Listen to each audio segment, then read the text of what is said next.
Bonjour et bienvenue. Le message qui va suivre vous est présenté par Impact Centre Chrétien Église de Lille. Nous croyons qu'en l'écoutant, vous serez édifiés, encouragés, transformés et propulsés comme une flèche vers votre destinée en Christ. Nous vous souhaitons une excellente écoute et que Dieu vous bénisse. Durant ces 21 jours, je crois que tout le monde peut dire qu'il a vu quelque chose. Quelqu'un a vu la main de Dieu, tu l'as palpé, tu l'as senti. Il y a quelqu'un même qui croyait qu'il ne pouvait pas jeûner. Et à sa grande surprise, il a jeûné. Qui a expérimenté ça?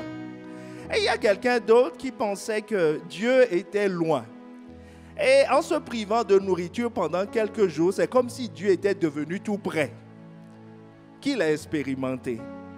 Voilà, qui a expérimenté la présence de Dieu dans sa vie durant... Voilà, quelqu'un rend grâce, élève la main. Ne dis pas que il faut rendre grâce à Dieu de ce que la présence de Dieu est réelle. Est réelle. Est réelle. Alors la question c'est juste une petite exhortation. Pas une petite. Une exhortation n'est pas petite, une exhortation. Que quelqu'un me dise Amen. Une exhortation. Juste pour dire à quelqu'un, ne sois pas juste rassasié de ce que tes yeux ont vu, mais comprends ce que Dieu fait devant tes yeux. Ne sois pas juste rassasié, mais comprends ce que Dieu fait devant tes yeux. Est-ce que tu peux le dire à 5 personnes?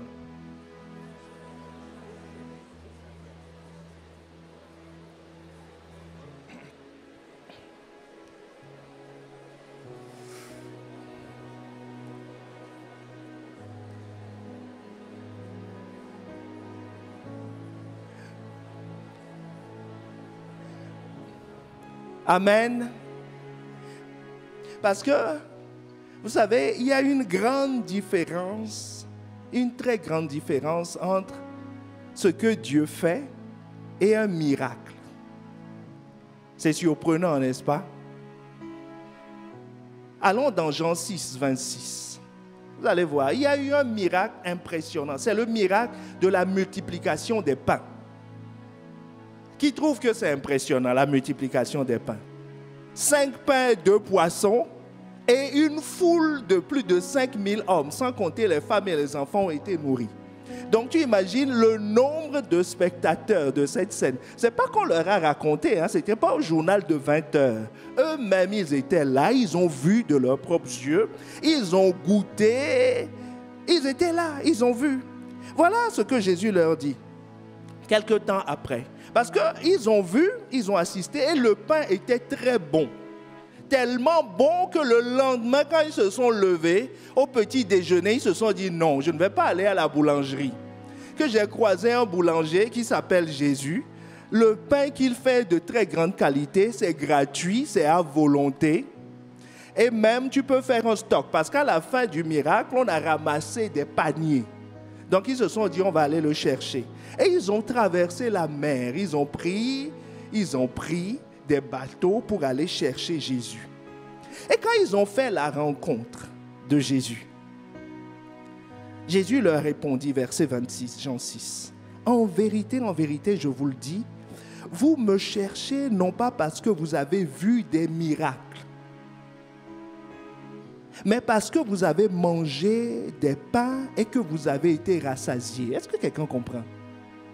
Ils ont assisté à la multiplication des pains. Nous appelons ça miracle. Est-ce que tu me suis? Nous appelons ça miracle. Jésus dit non. Vous n'avez pas encore vu le miracle. Et dis à ton voisin de quoi Jésus parle. On dit, nous appelons miracle quelque chose d'extraordinaire. Voilà, des malades qui sont guéris, des démons qui sont chassés, des gens qui tombent, des gens qui pleurent. Tout ça, nous appelons ça miracle. Et eux, ils ont assisté, ils ont mangé, ils ont goûté. Et ils ont traversé la mer, la mer, pour rechercher le même miracle. Ils rencontrent Jésus et Jésus leur dit, vous n'avez pas vu de miracle. Jésus leur dit, vous avez mangé des pains et que vous avez été rassasiés. Que quelqu'un dise, je veux voir des miracles. dis-le fort pour toi-même. Dis, je veux voir des miracles. Je ne veux pas de ceux-là qui mangent des pains et qui sont rassasiés. Durant ces 21 jours, c'est des miracles que tu as vus. Et c'est des miracles que tu verras. C'est des miracles que tu vivras. Pas manger du pain, pas la multiplication des pains, c'est des miracles qu'il faut voir. Donc il y a une différence entre manger du pain, il y a une différence entre être guéri et voir un miracle. Et Jésus dit, ce que je veux, c'est que vous voyez des miracles. Pas que vous mangez du pain. Israël aussi a vécu la même chose. Quelque chose d'extraordinaire. Sous leurs yeux. Comme disait Pasteur Yvan vendredi. Sous leurs yeux. Ça fait 430 ans qu'ils sont sous la captivité. Ils se sont organisés en syndicat, ça n'a pas marché. Ils ont voulu créer un parti politique, ça n'a pas marché. Il y a Moïse qui s'est dit non, moi je suis sorti de la maison de Pharaon. Je suis fils de Pharaon, c'est un prince. Que quelqu'un me dise amen. Et Moïse dit, bon, avec mes connaissances politiques, militaires, économiques et mes relations, parce que je te dis, il fait partie de la famille royale. Il dit, avec ces trucs, avec ces relations, je vais délivrer le peuple. Il prend un Égyptien, il le tue. Il dit, je vais délivrer le peuple. Ça lui a valu 40 années de fuite. Donc, tous les moyens humains ont été utilisés. Puis, tout à coup, Dieu dit, vous allez sortir. Les gens s'attendaient à ce que des forces descendent du ciel, qu'il y ait une attaque soudaine sur l'Égypte, comme ça les prisonniers vont fuir. Rien de tout ça ne s'est passé. Dieu dit, mettez le sang. Il dit, attends, depuis 430 ans, il fallait juste mettre le sang. Il dit, mettez le sang sur le linteau de repas. Et ils ont mis le sang, ils étaient occupés à d'autres choses, à manger. Parce que cette nuit-là, l'ordre, c'était de faire à manger et de manger et de garder ses ceintures, ses chaussures pour partir. Donc, ils étaient occupés à autre chose. Comme disait Pasteur Yvan vendredi, il n'y avait pas de bruit en Égypte. Les Égyptiens dormaient les poings fermés. Le pays était tranquille.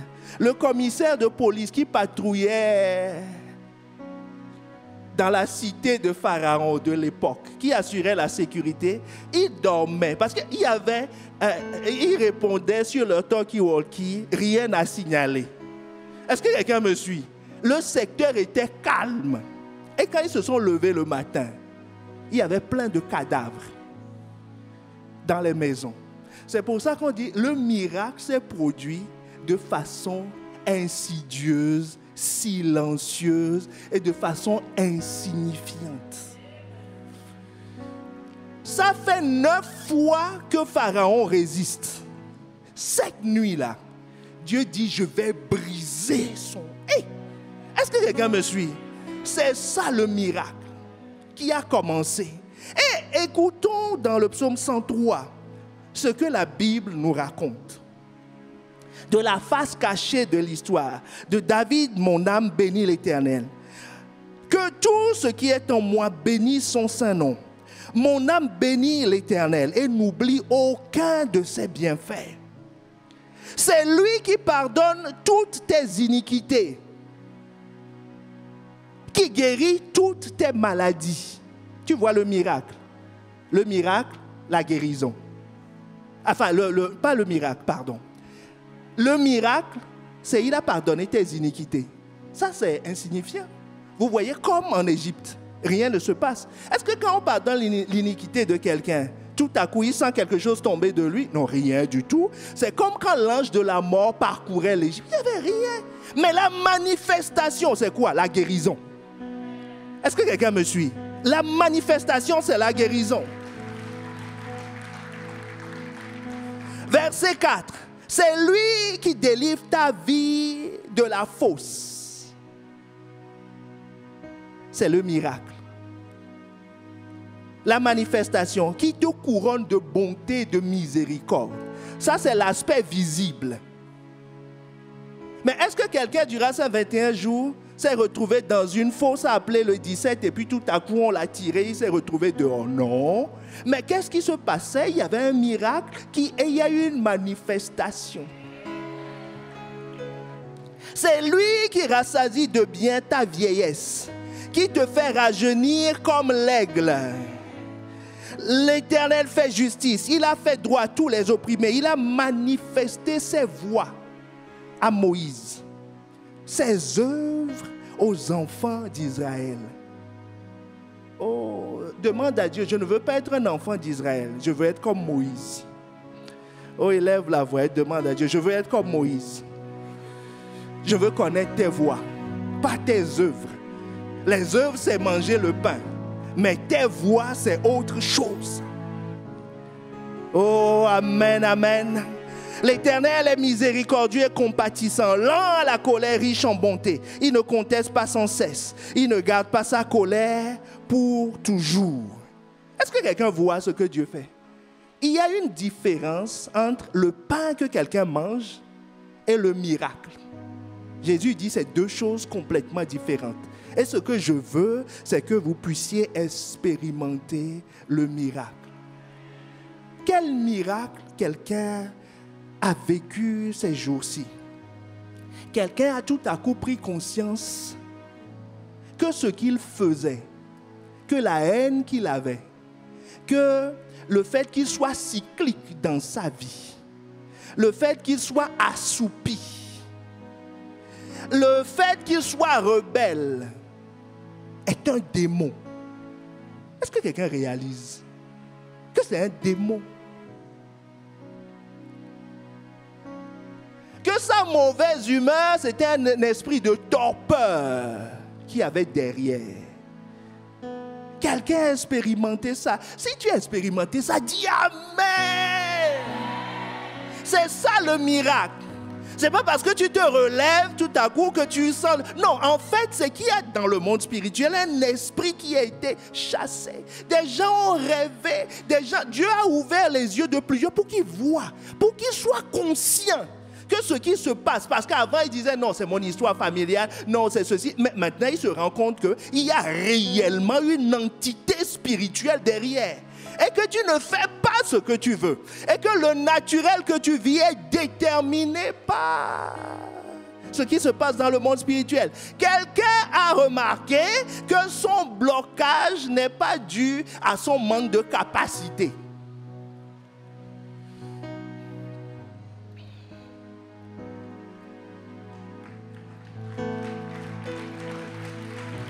Le langage de quelqu'un a commencé à changer.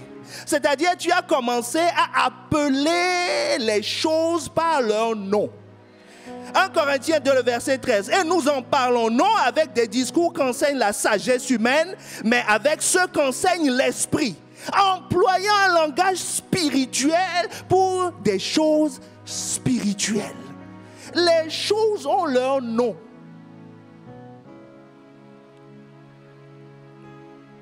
Oh, est-ce que quelqu'un me suit? Quelqu'un a commencé à se rendre compte que l'invisible influence ta vie. Pourquoi tu avais pris des médicaments avant et une simple prière? Et ce que tu n'arrivais pas à faire, tu l'as fait. S'il n'y a pas un lien entre l'invisible et le naturel, comment ça peut se faire? Hébreux 11, 27, c'est par la foi qu'il quitta l'Égypte, sans être effrayé de la colère du roi. Car il se montra ferme, comme voyant ce qui est invisible. On parle là de Moïse, le politicien. Est-ce que tu me suis? Moïse, le prince. Moïse, le syndicaliste. Il quitte l'Égypte parce qu'il voyait l'invisible. Il a fui le même Pharaon à cause de sa colère, 40 années plus tôt. Parce qu'il a tué un Égyptien. Maintenant, il est en train de dépouiller Pharaon de sa force de travail. Est-ce que quelqu'un réalise? Avant, c'était un délit, tu vois, de droit commun, quoi. C'est rien de... Maintenant, il est en train de mettre à genoux toute une nation. Et le même qui a fui devant un petit délit, aujourd'hui se lève pour détruire, pour mettre à genoux tout un pays. Et il sort. Il n'a aucune crainte. Pourquoi? Parce qu'il a vu dans l'invisible. Donc, cette semaine, enfin, ces 3 semaines qui sont passées, ce que tu as vu, ce dont tu as été conscient, c'est ça le miracle. C'est ça le miracle. Ne reste pas focalisé sur l'œuvre. Vois le miracle. Que Dieu a ouvert mes yeux. J'ai pris conscience que rien n'est naturel. Tout est spirituel. Quelqu'un a pris conscience cette semaine que Dieu peut le toucher. Pourvu que tu sois disponible. Depuis que tu lui as consacré un peu de temps. Depuis que tu as mis du temps à côté. Depuis que tu t'es discipliné. Depuis que tu as commencé à dire, je te cherche. Tout à coup, tu as trouvé qu'il est possible que Dieu te touche. Avant, tu pensais que c'était pour les pasteurs. Avant, tu pensais que c'était pour les grands hommes de Dieu. Tu pensais plein de choses. Mais maintenant, tu vois que c'est possible que Dieu puisse te toucher toi aussi. Toi aussi. Est-ce que quelqu'un veut élever les mains pures vers le ciel? Dis, Seigneur, merci de ce que tu m'as fait grâce, de ce que tu m'as touché. Nous touche, ta main nous touche, elle nous touche, ta gloire est là. Ta main nous touche, ta main nous touche. Ah, rends grâce, qu'il est possible que ta main touche.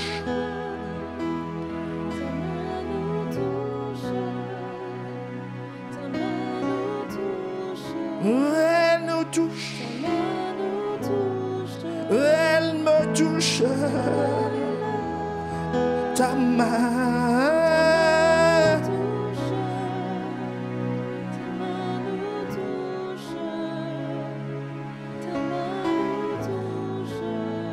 Cette réalité que tu as observée est la même que la femme à la perte de sang a observée. Elle s'est levée. Elle était disqualifiée par rapport à sa perte de sang. Elle était disqualifiée par rapport à la culture. Elle était disqualifiée par rapport à tout.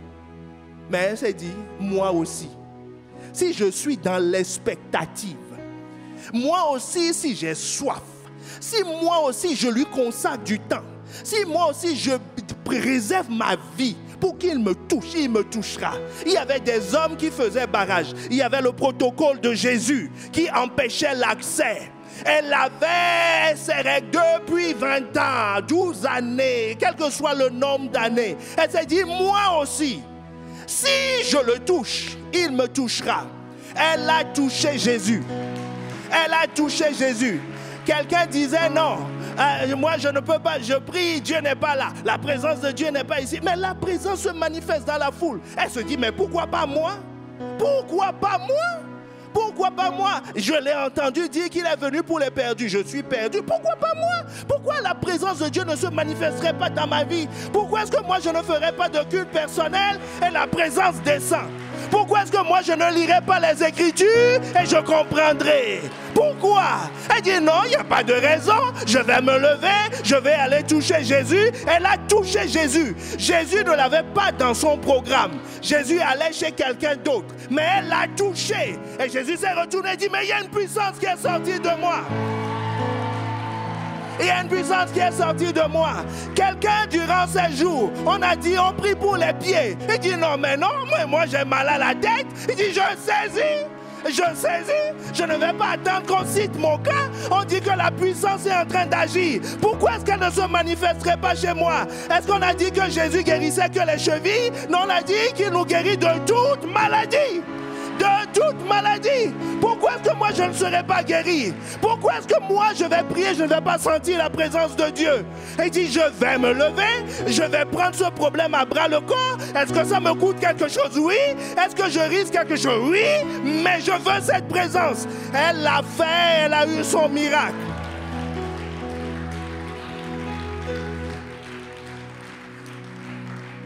Qu'est-ce qui a fait la différence dans sa vie? Jésus dit, Matthieu 8, le verset 13. Puis il dit au centenier, c'est un autre qui a été violent. On l'appelle un centenier, c'est un Romain. Il n'est pas qualifié non plus. Il dit, mais pourquoi il y aurait des miracles en Israël? Je serai en Israël et je ne vais pas en bénéficier. Et il va voir Jésus. Il envoie les gens vers Jésus. Il dit, négociez pour moi. Jésus veut venir chez lui, il dit, ah non, c'est pas la peine. Dis un mot, un mot. Quelqu'un a compris ces temps-ci que la parole, tu n'as pas besoin que le pasteur te touche. S'il te touche, gloire à Dieu. Mais ce dont nous tous nous avons besoin, c'est la parole. La parole. Il y en a qui étaient au Canada. Et il y en a qui étaient ici, qui étaient partout. Mais ils ont été touchés. Pourquoi? Parce qu'ils ont reçu une parole. Ils ont cru en cette parole. Ils ont cru en cette parole. Ils ont vu leur voisin guéri de la cheville. Il avait mal au ventre. Il dit, Jésus, t'en vas pas. Touche-moi. Touche-moi, touche-moi. Dieu répond à ta foi. À ta foi. Jésus lui dit, va, qu'il te soit fait selon ta foi. Dieu te répondra à ton expectative. Je suis toujours ébahi quand les gens disent non mais Dieu n'est pas là. Depuis que j'ai donné ma vie à Christ, c'est comme si Dieu répond aux expectatives. Mon ami, si tu vois un fil de cuivre quelque part et que quelqu'un le touche et qu'il saute, il dit il y a de l'électricité dedans, mon ami, que tu le crois ou que tu ne le crois pas, c'est qu'il y a de l'électricité dans le cuivre. Donc s'il y a une seule personne qui est guérie à côté de toi, s'il y a une seule personne qui a eu sa vie transformée, c'est que la puissance est là. C'est une évidence basique. Sinon, comment il peut être transformé? Comment il peut changer? Si un seul change, c'est que c'est possible. La femme à la perte de sang a dit c'est possible. Le centenier a dit c'est possible. La foi, ta foi bouscule l'agenda de Jésus. Quelqu'un durant ces jours a été rassasié, non pas à cause de toi, mais parce que Dieu s'est souvenu. Dieu s'est souvenu. Dieu ne s'est pas souvenu de toi, il ne se souvient pas de toi, puisqu'il ne t'a jamais oublié. Est-ce que quelqu'un me suit? Parce que quand on dit se souvenir de quelqu'un, ça veut dire qu'on l'a oublié, qu'il nous revient à la mémoire. Non, et il t'a constamment devant ses yeux. Rien n'échappe à sa surveillance. Rien. Jésus dit même pas un seul cheveu ne tombe de votre tête sans qu'il ne soit au courant. Donc il se rappelle de tout. Il est au courant de tout. Mais la Bible nous dit que Dieu se souvint. Acte 10, le verset 4 et 5. Les regards fixés sur lui, saisis d'émoi. Il répondit, qu'est-ce, Seigneur? Et l'ange lui dit, tes prières et tes aumônes sont montées devant Dieu et il s'est souvenu. Il s'est souvenu.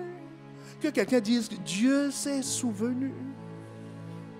Concernant Israël, avant que Moïse ne soit envoyé, Dieu dit, j'ai entendu, Exode 6, le verset 5, j'ai entendu les gémissements des enfants d'Israël, que les Égyptiens tiennent dans la servitude. Je me suis souvenu de mon alliance. Dis Dieu, tu es au courant de tout. Ça fait 430 ans qu'il souffre. Donc c'est le dernier cri que tu as entendu. Il dit oui. Pourquoi? Je ne me souviens pas de leurs cris. Dieu ne s'est pas souvenu de tes cris, de tes pleurs. Dieu s'est souvenu de quoi? De son alliance. Dieu s'est dit, mais j'ai un contrat avec ces gens-là. Pourquoi Pourquoi j'ai un contrat avec eux? Parce qu'ils sont fils d'eux. Tu es le fils de qui? Et Dieu se souvient parce qu'on est fils d'eux. Il dit, mais je me suis souvenu. Mais c'est les enfants d'Abraham. C'est les enfants d'Isaac. C'est les enfants de Pasteur Ivan. Est-ce que quelqu'un me suit? Il dit, je me suis souvenu.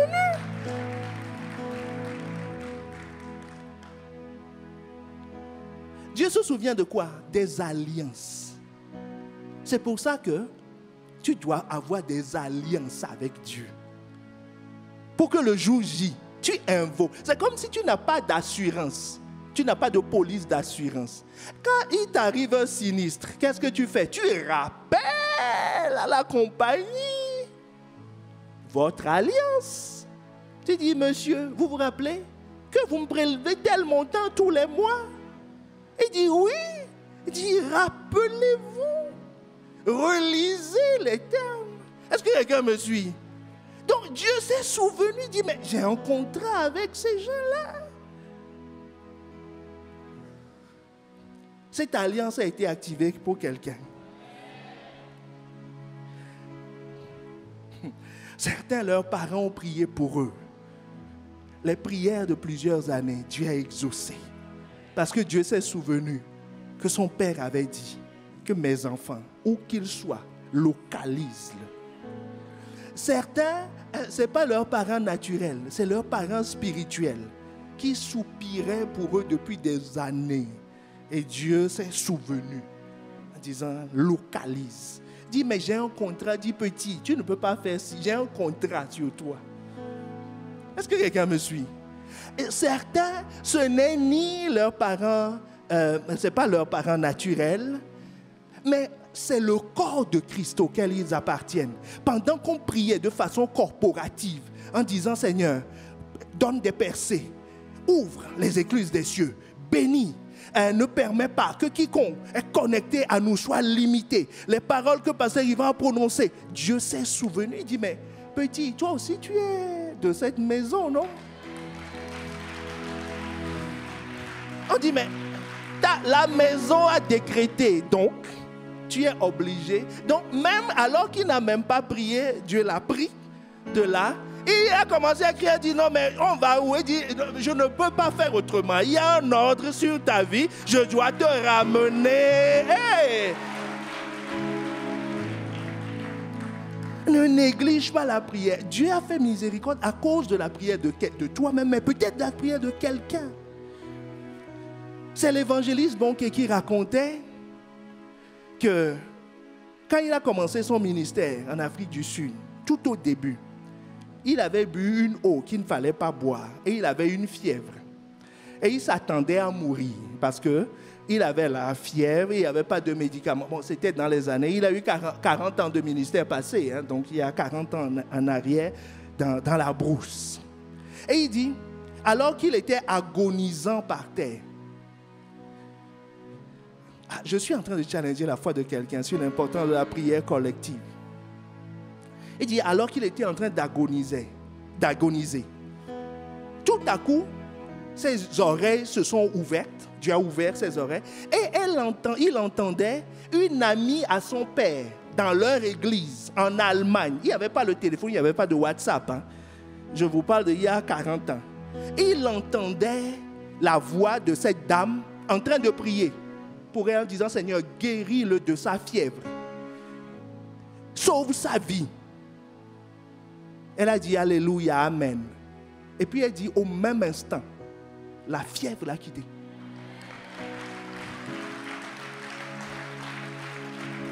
Donc, elle s'est dit, il s'est demandé si c'est une hallucination liée à la fièvre. Vous savez, des fois, quand on a une forte fièvre, on délire un peu. Il a écrit à son père pour que son père demande à la dame s'il s'est passé quelque chose. La dame dit, elle dit, mais le petit Renard, c'est ce matin-là, j'ai été réveillé par le Saint-Esprit à 4 heures. Je ne sais pas pourquoi. J'ai été réveillé et la voix me dit, prie pour Renard, il a une fièvre, il est sur le point de mourir. en Afrique du Sud, hein, tu imagines. Il dit, prie. Elle dit, elle a prié. Elle a prié pendant des heures, jusqu'à ce que la paix de Dieu envahisse son cœur. Pour lui dire, maintenant c'est bon. Elle dit, c'est là où elle a dit Amen. Et je crois que ça a duré des heures. Lui n'a eu que l'extrait. Vous voyez, les anges lui ont fait l'extrait récap. Un récap de toute la prière. La sœur a prié pendant des heures. Et puis, c'est quand elle a eu cette paix que lui s'est relevé. Donc, Dieu t'a relevé pour des sujets pour lesquels toi-même tu n'as jamais prié. Mais ça ne s'est pas fait par hasard. Quelqu'un a prié. Quelque part. Donc ne néglige pas ça. Toi aussi, prie pour les autres. Prie pour les autres. Prie de façon corporative. Quand on dit, ne dis pas non. Moi, mes études, mais moi, mon travail. On dit tout le temps de prier pour l'expansion, pour ceci. C'est ça qui sauve. Est-ce que c'est ça qui sauve les gens? Qui les délivre, qui les localise là où ils sont et qui va délivrer ta propre vie. Quand on dit de prier pour les responsables, il faut prier. Parce que si on n'avait pas prié pour Pasteur Yvan, s'il n'a pas dit les 21 jours, est-ce que tu seras guéri? Donc Dieu se souvient de l'alliance. Dieu se souvient aussi d'une autre chose, sa miséricorde.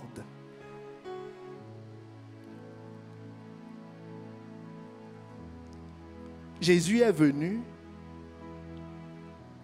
la Bible nous dit, à cause de la miséricorde de Dieu. Luc 1, 54. Il a secouru Israël, son serviteur. Il s'est souvenu de sa miséricorde. La miséricorde, c'est que quand tu étais affligé, ça faisait mal à Dieu. Est-ce que quelqu'un me suit? La miséricorde, c'est quand tes entrailles sont saisies par quelque chose. Un des exemples de miséricorde dans la Bible, c'est ce que nous voyons dans l'histoire du jugement de Salomon, où Salomon a demandé qu'on coupe l'enfant en deux, qu'on le partage aux deux femmes qui réclamaient. Est-ce que quelqu'un se souvient de cette histoire? La Bible nous dit quoi? Que la mère a été saisie dans ses entrailles. Et dit, si c'est ça, donnez-lui l'enfant. Est-ce que quelqu'un me suit? Donc quand Dieu voyait ton état, il était saisi de miséricorde. Quand tu étais malade, quand tu souffrais, il était saisi de miséricorde. Quand tu étais tourmenté, par ses voix, il était saisi de miséricorde. Est-ce que quelqu'un me suit? Il s'est souvenu de sa miséricorde.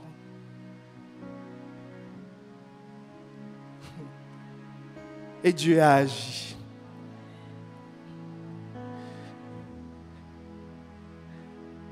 L'autre miracle, l'autre chose, quelqu'un a compris durant ces jours. Il dit, moi, je n'ai pas été guéri.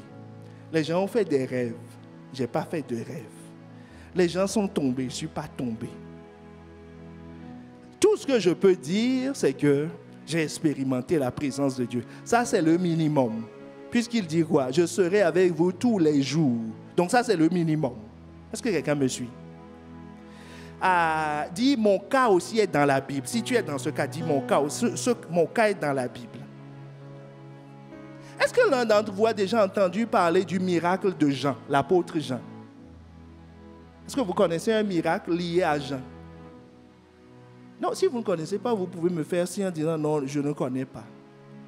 Voilà. Est-ce que vous connaissez un miracle concernant Jacques?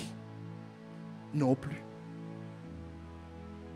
Mais Pierre, Jacques et Jean, c'est les piliers de l'Église.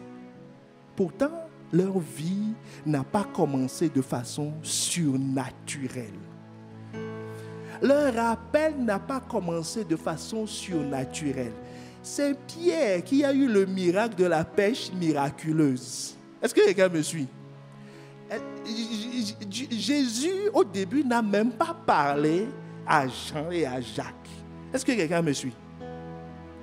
Mais eux aussi, ils ont assisté au spectaculaire, au fait d'avoir la multiplication des pains et d'être rassasiés. Est-ce que quelqu'un me suit? Donc il y a toute une catégorie de personnes qui apparemment rien ne s'est passé. Même dans ton cœur monte la pensée, dit, ces gens-là, est-ce qu'ils n'en font pas trop? Regarde-moi seulement. Ces gens, est-ce qu'ils n'en font pas trop? Disent que oui, il y a des centaines de témoignages. Il y en a au milieu de nous, nous aurons l'occasion de voir, d'écouter nous-mêmes. Les gens disent, est-ce que ces gens ne sont pas en train d'exagérer? Et l'attitude de Jean et de Jacques. Eux, ils ont vu le miracle. On ne leur a pas raconté, comme on est en train de dire là. Toi aussi, tu as vu. Parce que ton voisin a dit, j'étais dans la confusion. Il y a une sœur qui racontait. On lui a trouvé une hépatite C. En phase de réplication, c'est-à-dire les virus sont dans le sang. Et pour le type de travail qu'elle fait, elle n'a pas le droit d'avoir cette maladie. Est-ce que quelqu'un me suit?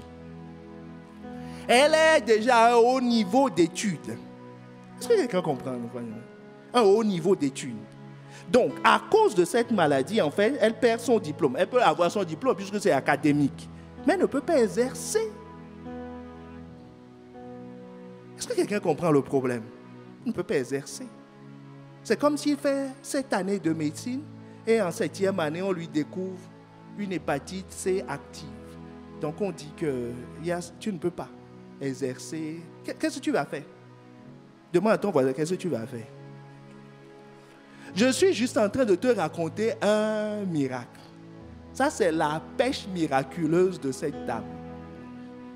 Elle écoutait les temps de prière. Elle a reçu la parole. Elle dit qu'elle sera guérie. Que la parole va la localiser. Que par ses meurtrissures, elle est guérie. C'est comme l'ange de la mort. Les virus, elle ne les sentait pas. Donc quand ils sont partis, tu vas les sentir? Non. Elle est allée à l'hôpital. Elle a fait le test. On lui a répondu, prise 0.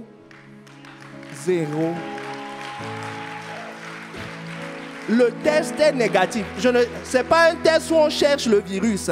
On cherche l'ARN ou l'ADN du virus. Il n'y a pas de traces. De traces.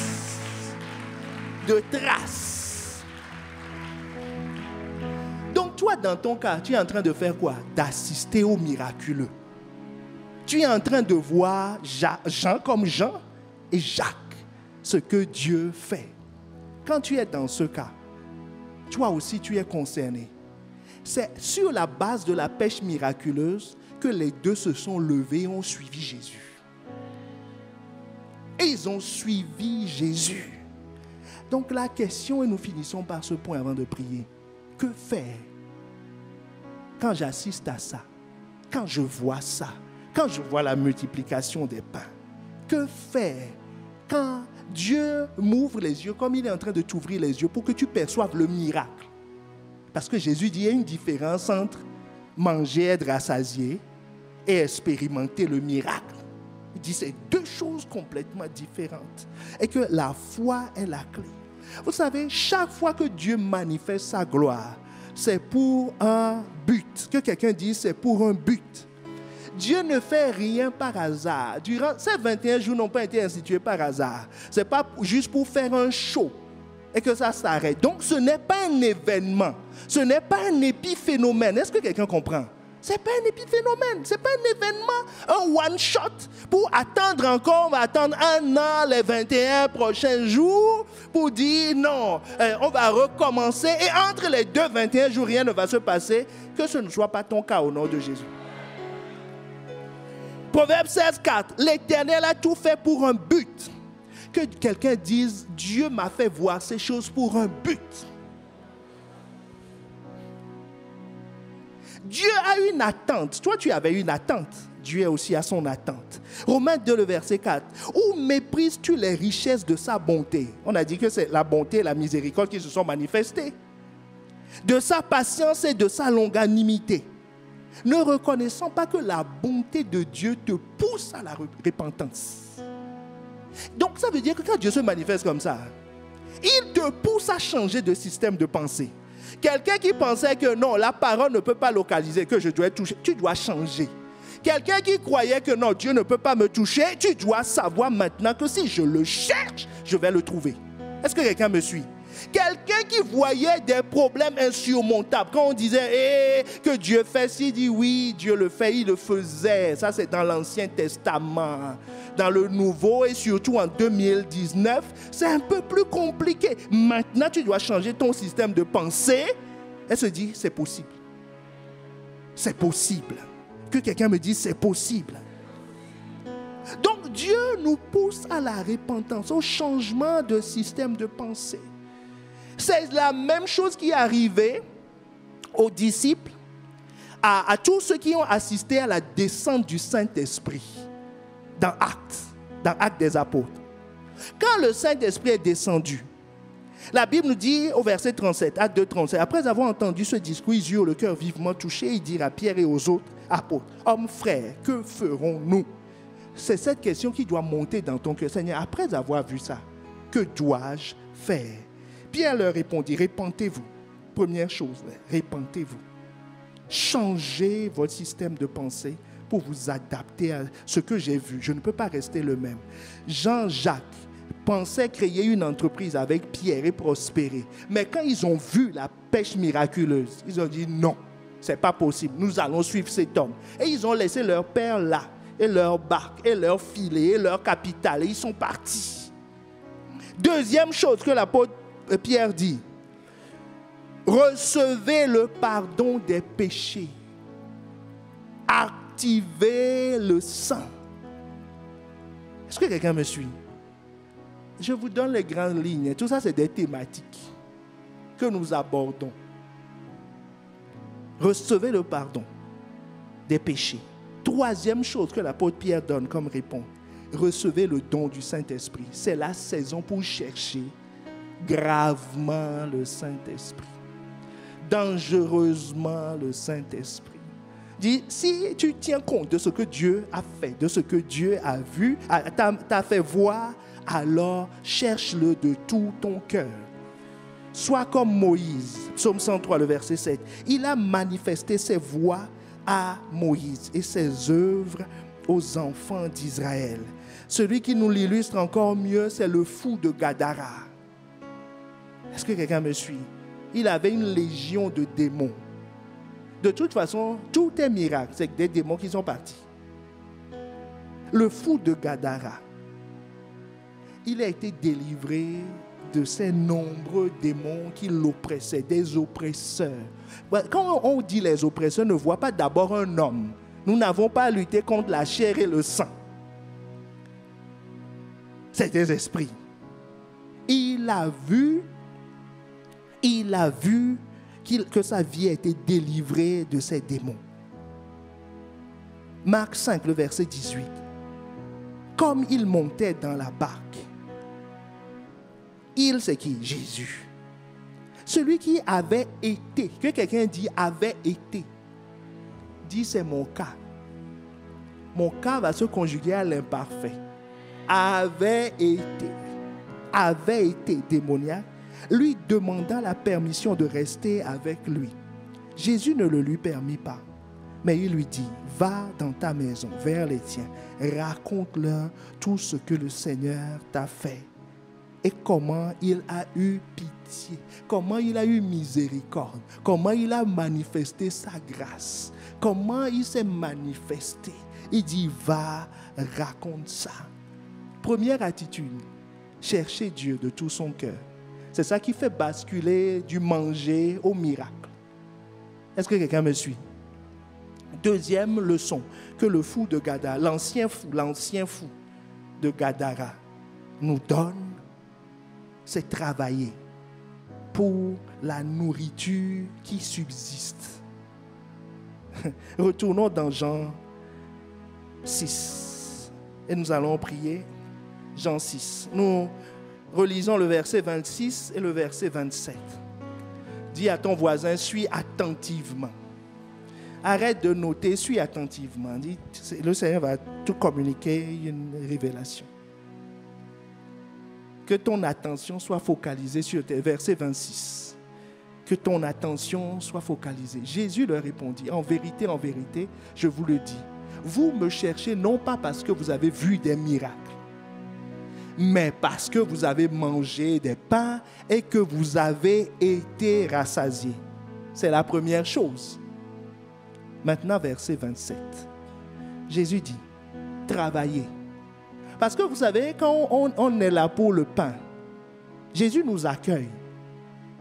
Mais maintenant, il nous montre l'autre voie. C'est le verset 27. Il dit, travaillez. Dis à quelqu'un, travaille. Dis à toi-même, travaille. C'est-à-dire, après le miracle, il y a un travail. Le fou de Gadara, l'ancien fou de Gadara, après son miracle, Jésus lui a dit, mon frère, tu vas travailler. Tu as été racheté pour être l'esclave de quelqu'un d'autre. Tu changes de maître. Tu n'as pas été guéri pour aller te bronzer à la plage. Tu n'as pas été guéri, tu n'as pas été libéré pour faire de ta vie ce que tu veux. Dieu n'a pas enlevé la confusion de ta vie pour que maintenant, tu saches faire des choix. Disant, de quoi ai-je envie aujourd'hui? Tu n'as pas été libéré pour ça. Oh, est-ce que quelqu'un me suit? Oh, il y a comme une tristesse qui emballe le cœur de quelqu'un qui dit, mince alors, j'avais déjà mon programme. Je croyais que j'ai été délivré de l'orgueil pour maintenant faire ce que je veux. Non, ce serait rester sous le même maître.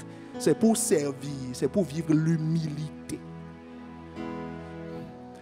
Dieu t'a guéri pour que tu sois plus disponible, parce qu'à cause de cette maladie, tu n'étais pas disponible.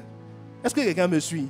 La femme à la perte de sang n'était pas disponible. Elle ne peut pas servir, puisqu'elle était impure depuis 12 ans. Le centenier romain ne peut pas aller faire la sécurité dans la ville parce qu'il lui manque un homme. Dans sa troupe, il y a un malade. Donc, il faut déléguer d'autres pour s'en occuper. Dieu te restitue tes forces. Dieu te restitue tes grâces. Dieu te restitue tes capacités. Il te restitue les possibilités que l'ennemi avait volées pour que tu le serves. Pour que tu le serves pleinement. C'est à cause de ces 21 jours que quelqu'un a reconnu encore le chemin de l'église. Quelqu'un a reconnu le chemin de la prière. C'est pour que tu le serves. C'est pas pour que tu vois la devanture, dis c'est joli, et puis après, est-ce que quelqu'un me suit? Que la grâce de Dieu te localise. La gloire est là. Ta main nous touche. Ta main nous touche. Ta main nous touche. À la présence. Ta présence est là. Oh, ta main nous touche. Ta main nous touche. Ta main nous touche. En la présence est là. ta main nous touche. ta main nous touche. Ta main nous touche. En la présence Ta présence est là.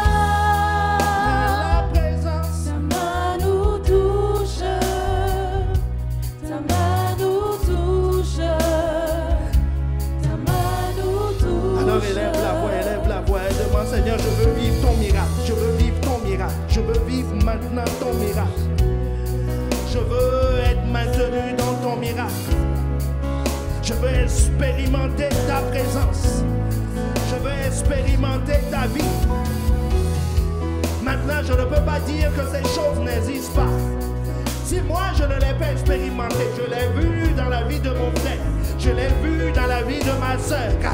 Ah Seigneur, je reconnais que c'est ta main. Je reconnais que c'est ta main qui fait ces choses. Oh, j'ai minimisé cette question qui montait dans mon cœur et qui me disait, que dois-je faire? Que dois-je le sais, parce que c'est toi qui me dis ce que je dois faire. Te chercher, chercher ta présence, chercher qui tu es, chercher tes voies, pas ta main, pas chercher le pain, pas travailler pour la nourriture qui périt, mais travailler pour la nourriture qui dure éternellement. Élève la voix, élève la voix, élève la voix, élève la voix. Demande le Seigneur, mets en moi cette soif, mets en moi cette soif de te suivre. Comme le fou de Gadara l'a eu, l'ancien fou de Gadara, il a dit je veux te suivre, je veux te connaître plus. Comme Jean et Jacques l'ont expérimenté. Il dit nous avons vu le Messie, nous allons le suivre, nous allons le suivre, nous allons le suivre, nous allons le suivre, nous allons le suivre. Ah, parce qu'il nous a fait grâce, nous allons le suivre. C'est pas parce que nous avons jeûné pendant 21 jours. Ce n'est pas parce que nous avons prié 2 heures par jour. Mais Seigneur, c'est parce que ta grâce, tu t'es souvenu de ton alliance. Tu t'es souvenu de ton sang. Tu t'es souvenu de ta miséricorde. Et tu nous as envoyé un homme. Et tu nous as plantés dans une maison. Pour que nous soyons touchés, touchés, touchés, touchés. Touchés par toi. Seigneur, nous demandons, nous demandons, nous demandons. Plus de toi, plus de toi, plus de toi, plus de toi, plus de toi. Être conscient que nous devons travailler, travailler pour la nourriture qui subsiste.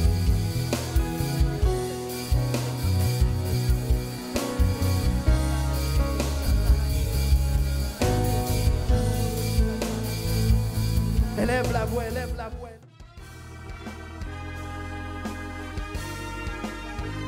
Nous espérons vivement que vous avez été édifiés par ce message.